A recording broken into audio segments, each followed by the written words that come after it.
Thank you for all being here. As we discussed yesterday's announcement of leadership change within our football program. Let me begin first by saying James Franklin is a tremendous man, husband, father, mentor to countless student athletes, and a good friend who has always carried himself with dignity and represented Penn State with absolute class.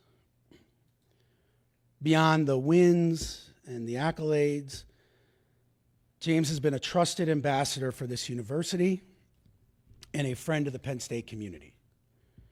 We are all incredibly fortunate to have had James Franklin lead our football program for over a decade. And we will be forever grateful to him and his family. We wish them nothing, and I mean this, I wish them nothing but success in the next chapter of their lives. That said, at Penn State, we hold all our programs to the highest standards in our shared pursuit of excellence. My job is to evaluate everything and make hard decisions for what is in the best interest of our athletes, our program, and our department. Football is our backbone. We have invested at the highest level. With that comes high expectations. Ultimately, I believe a new leader can help us win a national championship, and now is the right time for this change. Terry Smith will serve as our interim head coach. Terry's a proud Penn Stater.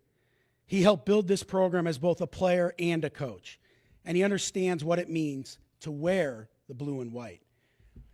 I am confident, and I can tell you he will pour his heart and soul into this role, and our players and fans deserve nothing less. The search. We're going to continue to conduct a national search. Our next coach will be someone who embodies everything Penn State stands for: integrity, accountability, toughness, humility, and an elite motivator.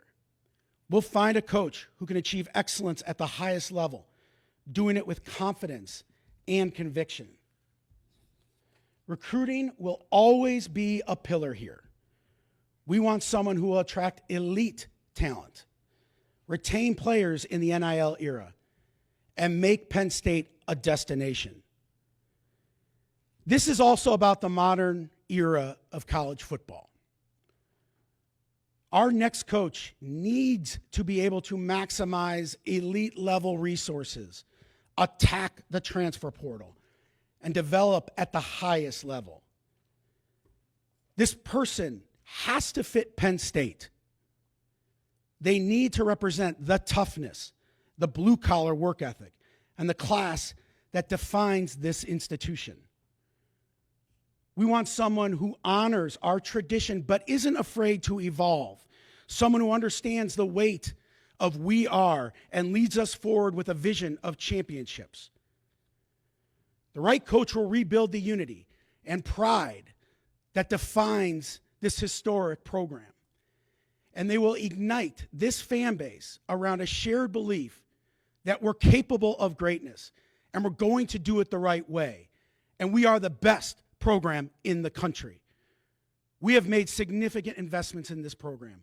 We compete in the best conference in the country. And we have the best fans and alums in the country. With a renovated stadium on the horizon, I have nothing but confidence in our future and in our ability to attract an elite leader for our Penn State football program. And finally, to our fans, alumni, and community, we all need each other. We all need your support. And all our focus, let me repeat, all our focus should be around the young men in Lash right now who wear the blue and white. We have a lot of football left. They deserve every ounce of our support. At that, I'll open it up for questions. We're going to start on Zoom. Use the raise your hand feature. We're going to start with Ralph Russo and then go to Rich Scarcella. Hey, Pat, thanks for doing this. Can you get into it all the structure of the buyout and how it could be paid out with James? No, I know that was going to be the first question. And look, I'm not going to get into the financials. What I will tell you about the buyout, this is an athletics issue. This is not the institution's issue. So we, in athletics, are covering all the costs. I just want that to be known. So we are absorbing all the costs associated with this. As it gets to structural, how it's paid, I'm not going to get into the details of that, and I'm not going to get into the financials either. We'll go to Rich Scarcella, and then we'll go to Mike Gross. Thanks, Chris. Pat, when did you reach this decision? And considering your relationship with James, how difficult was it? Rich, I appreciate that. I'm going to be very transparent with y'all. This was extremely, extremely difficult. It's been a very difficult 48 hours. I felt after Saturday and sitting down and looking at everything that where we were and what was in the best interest of my kids, my student athletes, and my kids, meaning you guys know I call our athletes kids, my kids, and where the program was going. At this time, we just had to make the hard decision. And look, as all of you know as leaders, when you lead an organization like this, when you've made the decision, you have to make the decision with a whole heart and with conviction. And so, I was going to sleep on it on Sunday, but I knew it was the right course of action for us as a program, and more importantly for the team. So that's kind of how it transpired. You take data, right? This is not a 3-game thing. This is really diving into where we were as a program. What is the trajectory of this program? And you all know, and I'm not shy to admit it, I'm here to win national championship. And I believe our fans deserve that. And I wake up every day trying to achieve that goal. So, long-winded answer, Rich. It was kind of on a Sunday. Hey, this is probably the time. We'll take 2 more from Zoom. We'll go Mike Gross and then Brandon Marcel. Hi, Pat. Thanks for your time. I'm wondering about doing this 6 weeks into the season. Yep. Making this move in the middle of the season. And particularly since you used the phrase in your opening statement, rebuild the unity and pride. Had this gotten to a point where you're looking at the football program and saying, this is untenable going forward? And what led you to that conclusion other than what's on the scoreboard?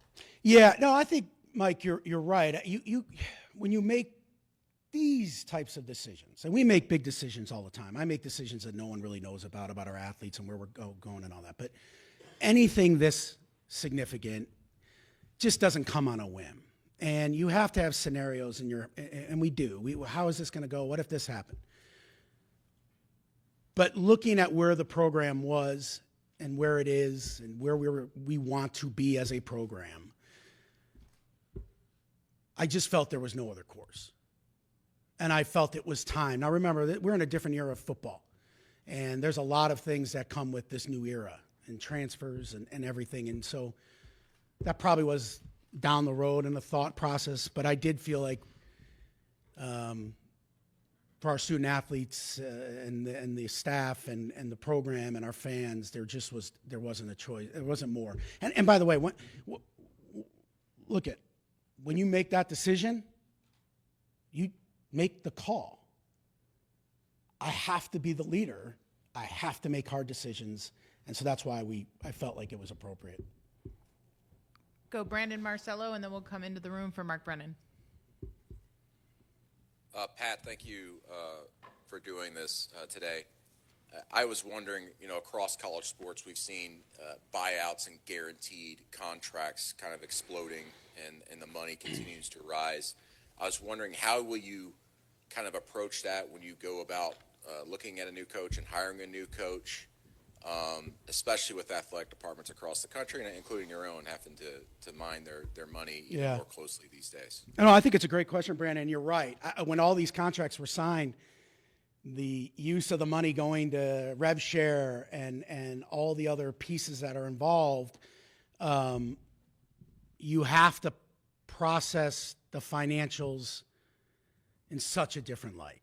And so, quite honestly, when you get into a search and you start to have those hard conversations, hey, what do you envision this program? How do you envision this program looking? How do you envision winning a national championship? I mean, the facts are the facts. Like, you got to recruit at a high level. And now the transfer portal, you got to be able to recruit in the transfer portal at a high level. And so how do you use your resources in the right way in building a roster that compete for a national championship, Brandon? I am very blessed, and this I don't have anything to do with this, I don't believe, to be the athletic director at Penn State.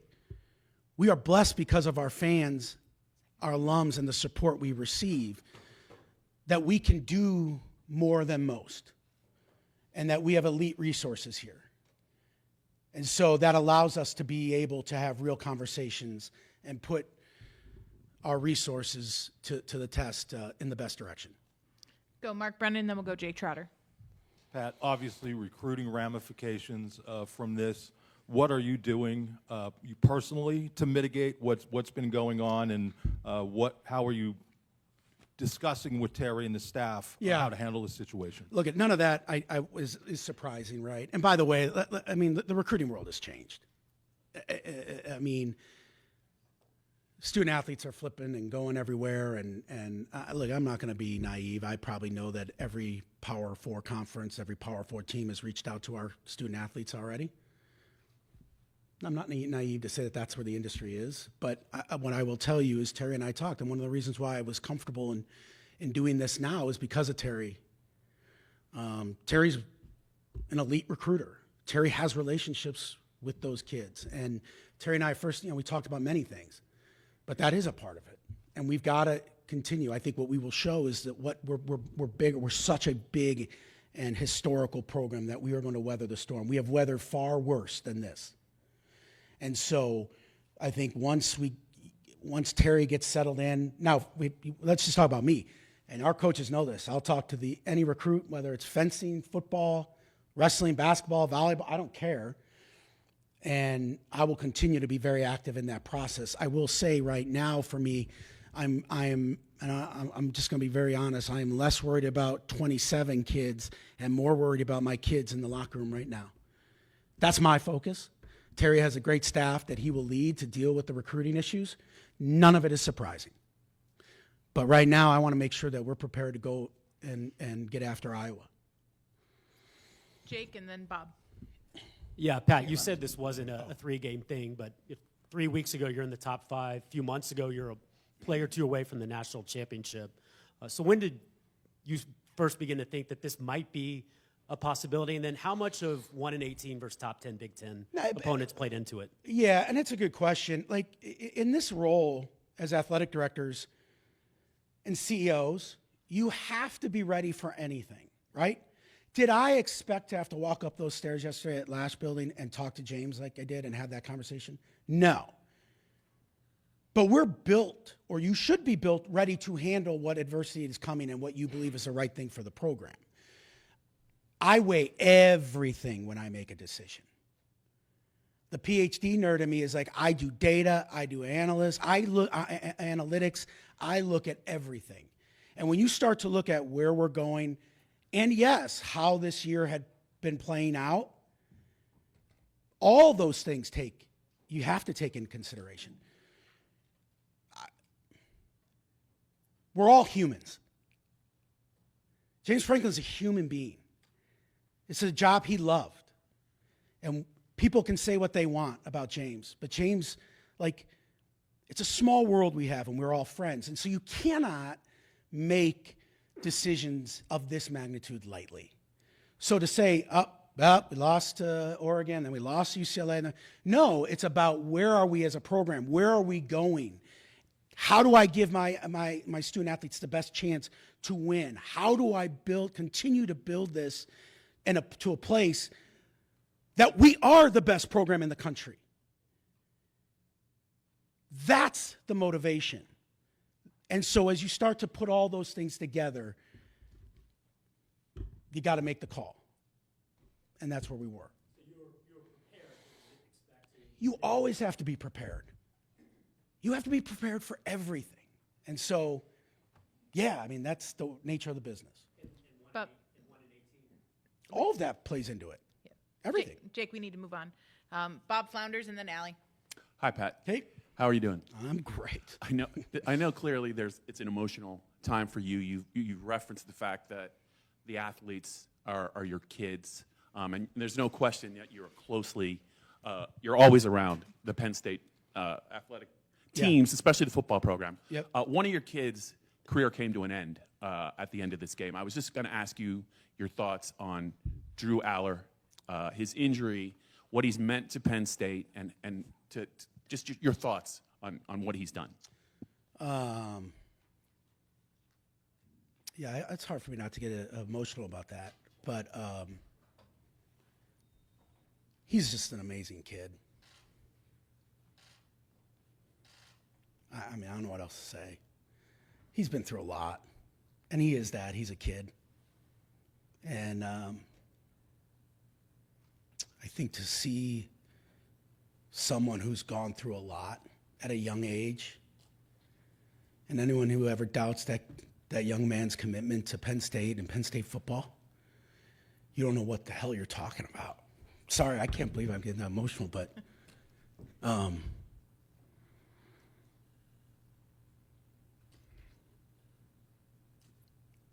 Drew's one hell of a young man. And he puts up with a lot of crap. And I get it. The NIL era, he's still a kid. And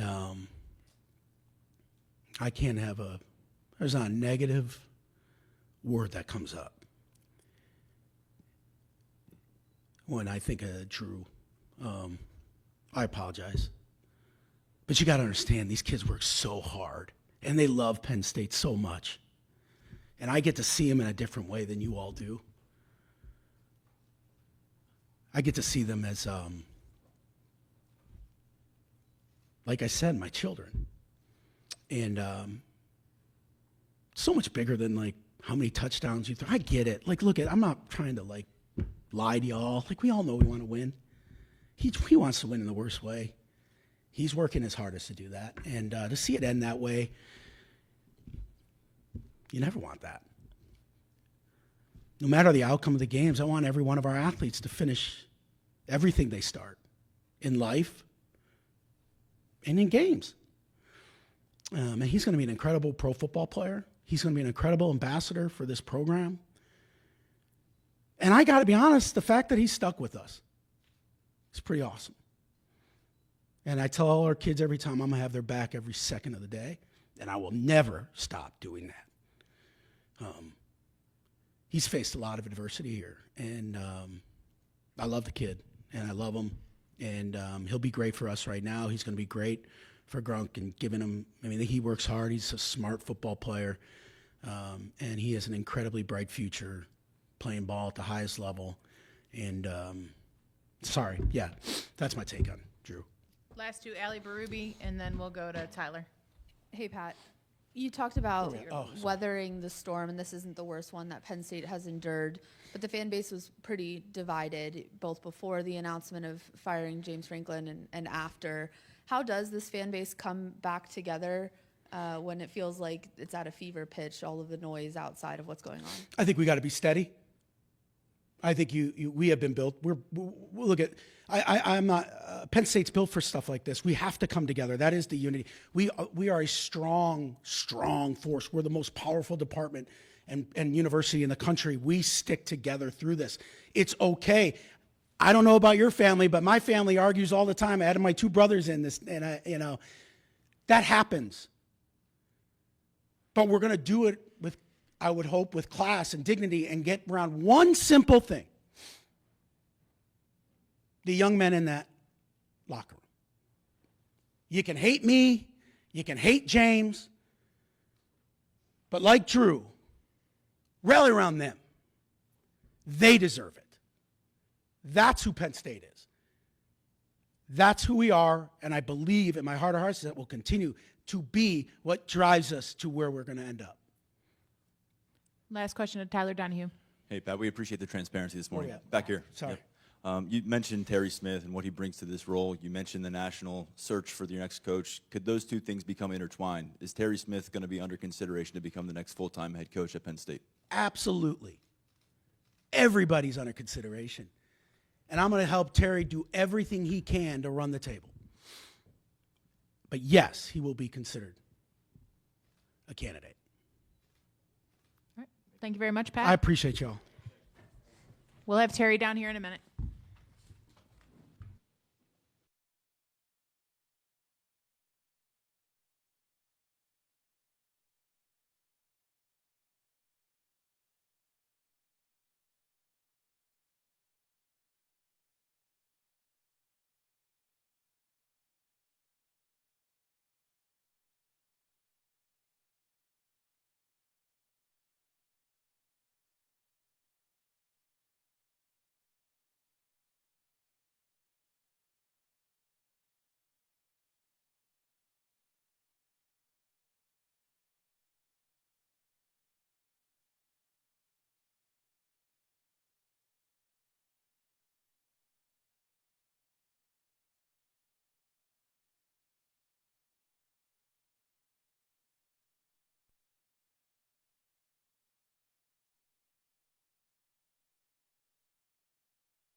All right, appreciate everyone for joining us for Coach Smith's press conference. We're going to start with an opening statement from Coach, and then we'll go to Zoom for a few questions, and then we'll go questions in the room.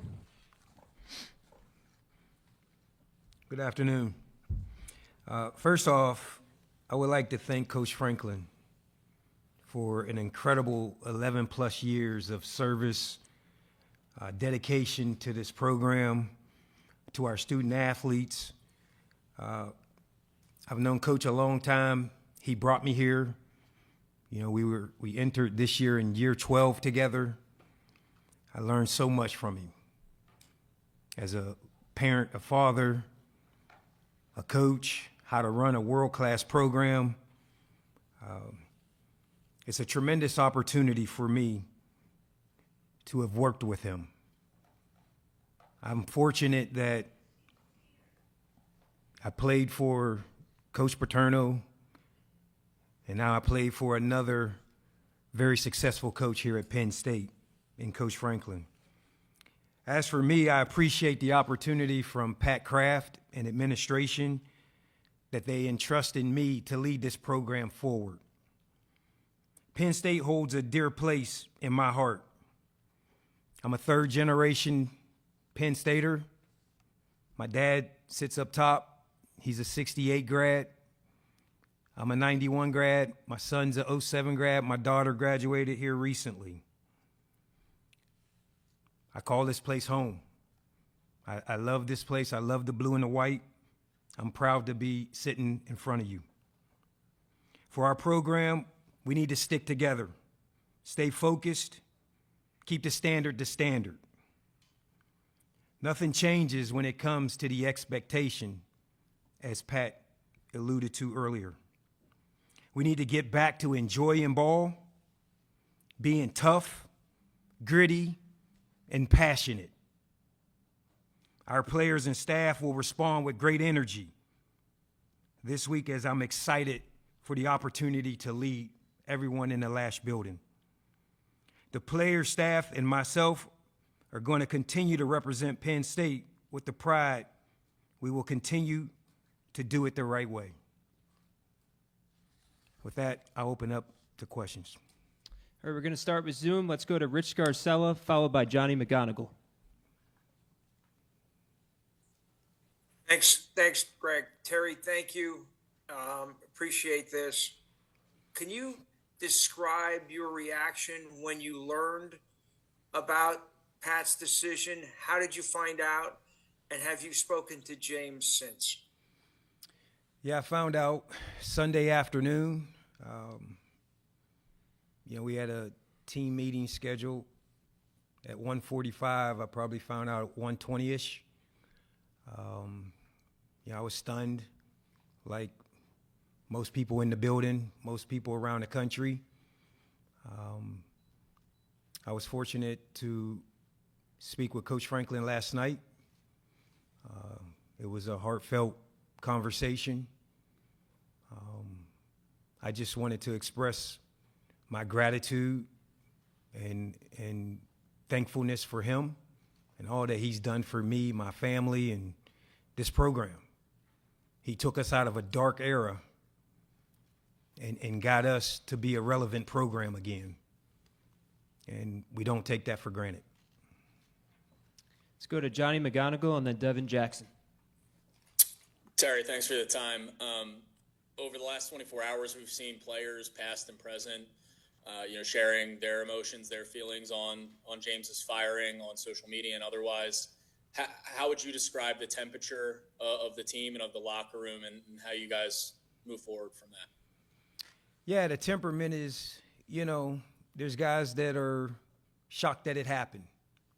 We didn't anticipate this. The staff, we didn't anticipate this. But it has happened. And so, every person that's in the Lash football building, James Franklin brought them there. From the coaches to the staff to all the personnel in the building. He brought every one of us there. So there's an attachment to him. There's a sense of loyalty to him. Now it's my job to press us forward. It's my job for us to be where our feet are, be grounded right here, and be able to represent Penn State in a proud fashion. We've got to get our grittiness back, our toughness, our swag, and most importantly, we got to go have fun, enjoy playing the game of football.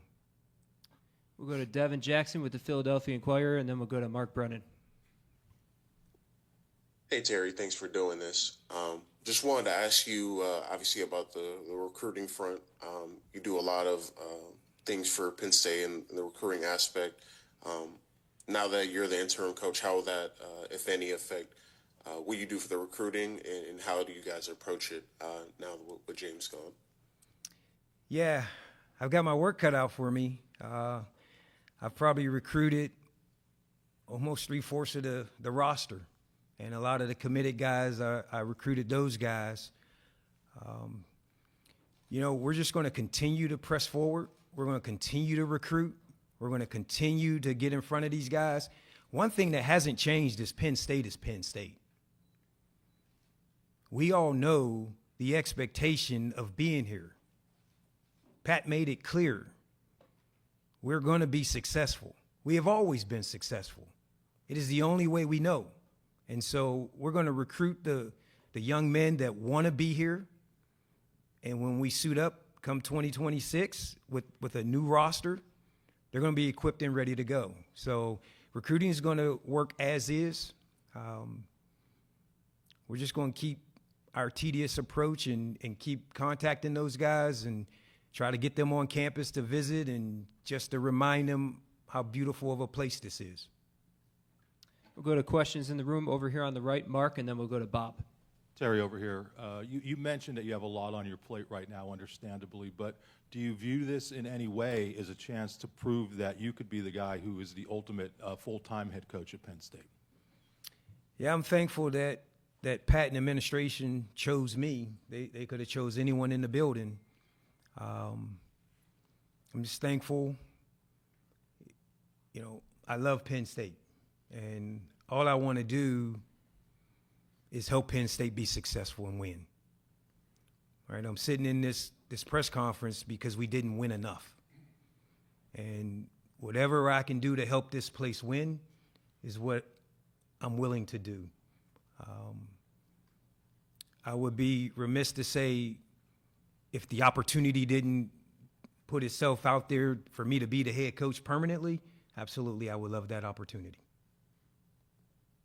In the front, Bob. Hi, Terry. How you doing? Good.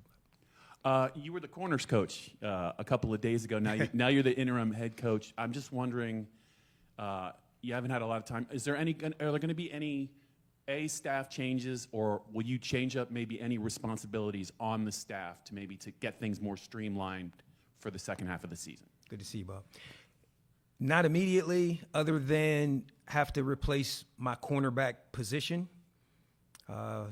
Jordan Lucas will take that role. There will be no other staff changes immediately.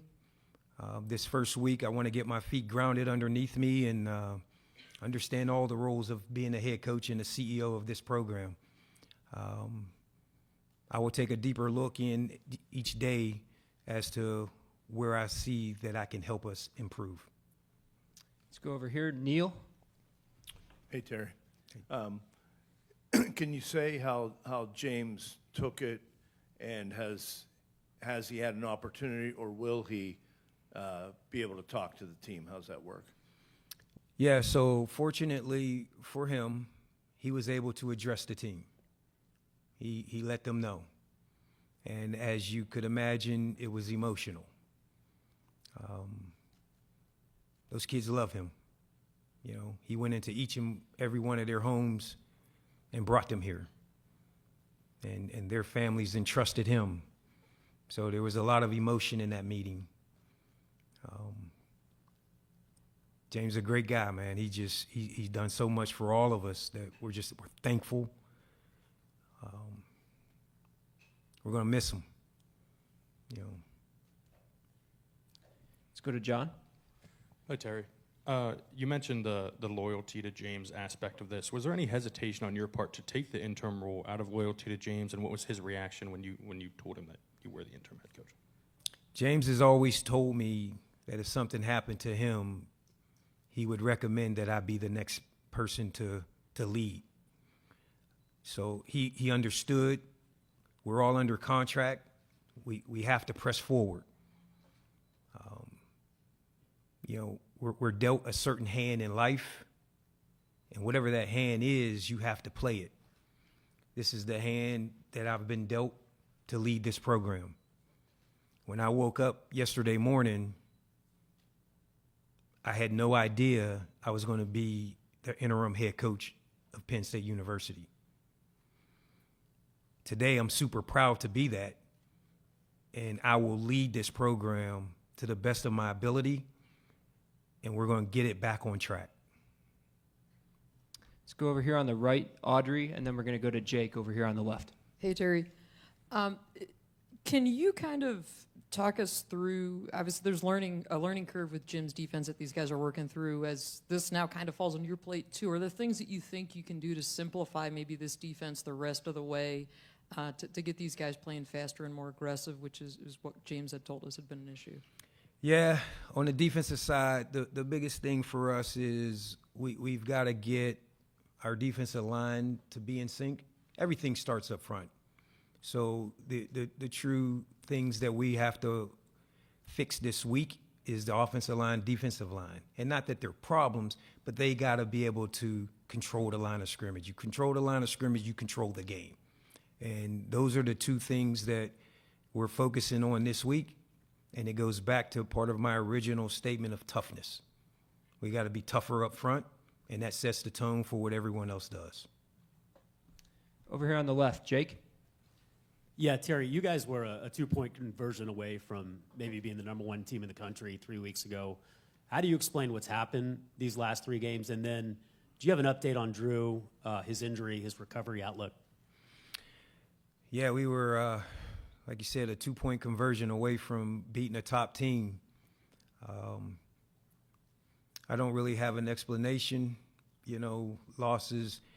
When we look back at last season, there were so many close games that the ball bounced our way. Right? We go to USC and we're down 20-7, and the ball bounces our way. We go to Wisconsin and the ball bounces. We go to Minnesota, the ball bounces our way. This year the ball's not bouncing our way, so we have to persevere and press forward and keep grinding to be better. And as for Drew, I don't have any other updates other than he's out for the year. Back left corner, Allie. Hey, Terry, how are you? You talk about Penn State with so much love, and you always have, and we've seen this program overcome some incredible odds. To look at where you are today and trying to bring everyone back together, what do you think is most important for people to know about why you love Penn State so much and why they should love Penn State? Yeah, Penn State's done so much for me and my family. Like I said, my dad, he graduated in 68. He set a tone for us. He moved us out of small town Aliquippa, Pennsylvania, and showed us a better life through his education here. And, when I graduated in 91 and now I'm supporting and taking care of my family, it's because of Penn State and all the lessons that I've learned here. And, I just want to give back to this community what it's always given to me and my family. And that means everything to me. I don't see working here as a job. I love waking up every morning and showing up for work and trying to make us better. In the back over here, Tyler. Terry, thanks for your time. Wanted to ask you about your new starting quarterback, Ethan Grunkemeyer. What can you tell us about how he's responded since Saturday evening, and what have you learned about him thus far during the season that maybe we haven't to lend you confidence moving forward? Yeah, we have every bit of confidence in Ethan. He's got a strong arm. He's athletic, super smart kid. We're entrusting him. He's been thrown in there just like I've been thrown in there, so we got something in common. And, he's going to be ready. We're going to rep him all week and drill him all week and put him in class on grass. And, we're very confident we're going to have a game plan for him that fits him. Super excited to see him go out there Saturday night. Over here, back left, Bethany. Hey, Coach, thank you for your time. You inherit a 500 team, especially after the expectations coming into this season, maybe a fan base that's divided. You mentioned the temperament in the locker room. I'm curious, when this season is all said and done, what you would define as a successful second half to this season and how you hope to achieve it. Success is the team pulling the rope the same direction. It's when you watch us play, you guys will come in here and your questions won't be effort. Your questions won't be they look lethargic. If we lose, it's going to be because that team beat us and they were just better. We won't answer questions about how we lost the last 3 games. There's not one of those teams that we could arguably say was better than us, including Oregon. So I promise we're going to put a better product on the field that every Penn Stater is going to be super proud of. In the front, Greg, get him a mic. Thanks for your time, Coach. 2 personnel questions for you. A.J. Harris only played 18 snaps. I believe the last one was after the touchdown over his head. So was he taken out of the game? Was he injured? And is there anything you can share with us about Cooper Cousins after he was out last Saturday? Yeah, A.J., unfortunately for him, he was put in a position and, got beat on the touchdown, and we made a decision at that time to just play some other guys, AC, Davian Collins, and our other corner, Elliott Washington. Those guys have rotated all year, and we just felt like we had a better chance to have success with those guys. As far as Cooper Cousins, he's a week-to-week process, and we'll get to practice tomorrow and kind of figure out where he's at, and hopefully he'll be ready. Way in the back, T. Frank. Terry, right here.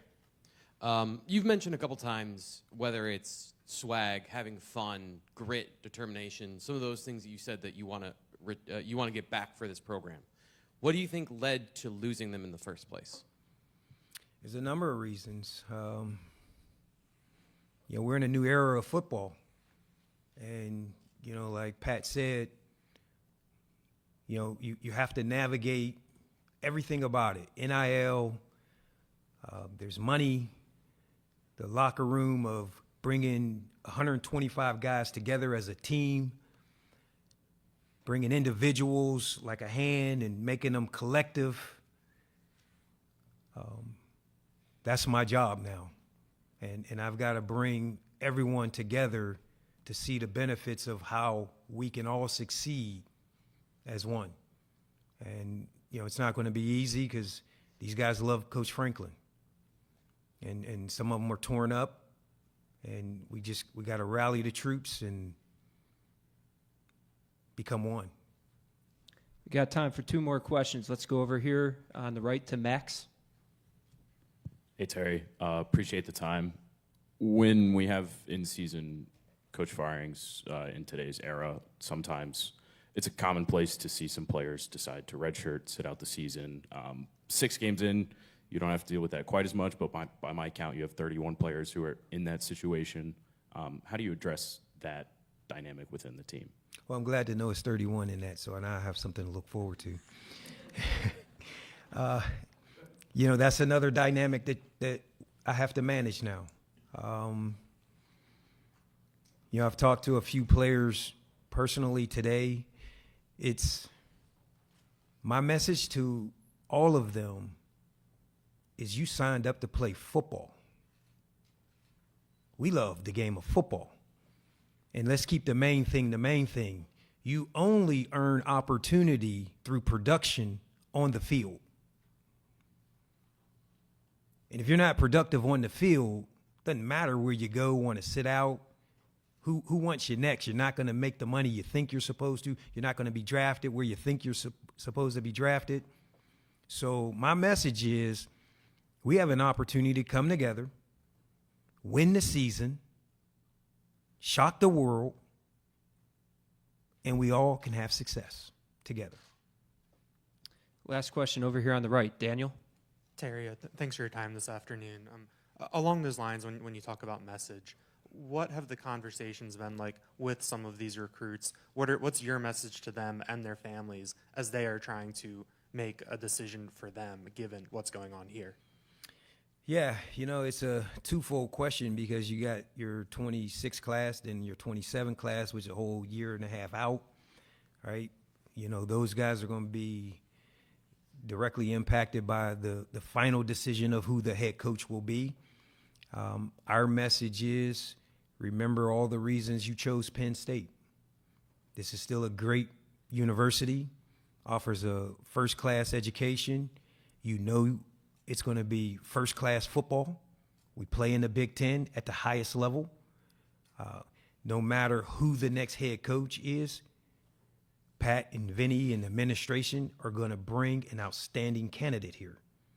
So, it was always the message that we would give these recruits in the past about assistant coaches, right? There's always going to be a great leader here at Penn State University. And that standard is the standard, as Pat said. And whoever the next head coach will be will uphold that standard, and they'll be in good hands. Thank you very much, Terry.